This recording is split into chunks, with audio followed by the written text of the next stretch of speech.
तू लहानपणापासून बघितलंयस बाबांना काम करताना किंवा घरामध्ये मे बी त्या प्रकारच्या चर्चा असतील, त्यामुळे सुद्धा एक शेप मिळत गेला तुझ्या जर्नीला पुढे पुढे की काय करायचंय या बाबतीमध्ये गोष्टी क्लिअर होत्या इफ नाही, अभिनय. फ्रँकली ना, मी आई बाबा हे बाबांचं पण मी बघितलंय. त्यांनी एकदा सेट सोडला आणि स्टेज जेव्हा नाट्यगृहातनं बाहेर पडले की ते तिकडचं काम घरी आणत नाहीत. ओके.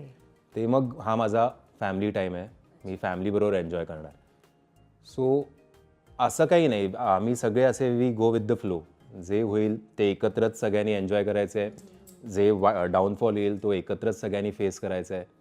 फार अशी चर्चा होत नाही. आय थिंक आत्ताच मी या 2-3 वर्षात जास्त चर्चा केली असेल की काय चाललंय काय चाललंय. एवढं तर मी बाबांना कधीच बघितलं नाही. जेवढं कधी कधी आता माझा आवाज चढतो प्रज्ञासमोर किंवा आईसमोर की गप्प बसा, मला एवढं टेन्शन आहे तुम्हाला काय. बाबांना मी लहानपणापासून कधीच नाही बघितलं, ओके. जेव्हा ते त्या फेजमधनं जात होते तेव्हा सुद्धा. हम्म. सो ते त्यांचं कौतुक आहे. मला तेवढं शांत राहणं नाही जमलं. आणि आय थिंक प्रज्ञाचं पण मी मला सांगावं असं वाटतं, एक तर ती या फील्डमधली नाही आहे, ती आहे ॲक्सेंचरमध्ये कामाला, IT सेक्टरमधली आहे. तिने हे ऐकलं होतं, बट जेव्हा आपला नवरा घरी बसून असतो आणि तिची ग्रोथ तेव्हा चांगली होत होती, म्हणजे अजूनही होते व्यवस्थित, तर तिने कधीही तो विषय काढलासुद्धा नाही.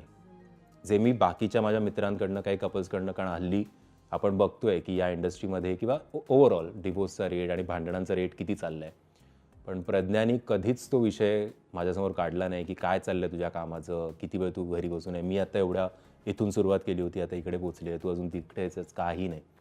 So all great goes to her. आणि तेच खूप महत्वाचं आहे ना, आपल्या घरच्यांचा पार्टनरचा सपोर्ट असणं, कारण हे खूप बेभरवशाचं तेच होतं ना, देव जेव्हा क्षेत्र तुम्हाला आहे. एक गोष्ट देत नाही ना, एक काढून घेतो, जेव्हा तो तुम्हाला टेस्ट करत असतो तेव्हा तुम्हाला तो चांगले पिलर्स पण देतो जे तुम्हाला सांभाळतील. आय थिंक जे आपण हल्ली ते सुसाईडचं जे बघतोय ना, ते मला असं वाटतं की खूप जणं जे त्या फेजमधनं जात असतात ते व्हॉट्सॲप स्टेटस, इंस्टाग्राम स्टोरी किंवा फेसबुकवर स्टोरी टाकण्यात बिझी असतात की सॅड कोट्स आणि जे काय असतं ना, ते ओपन अप होत नाहीत कोणाबरोबर.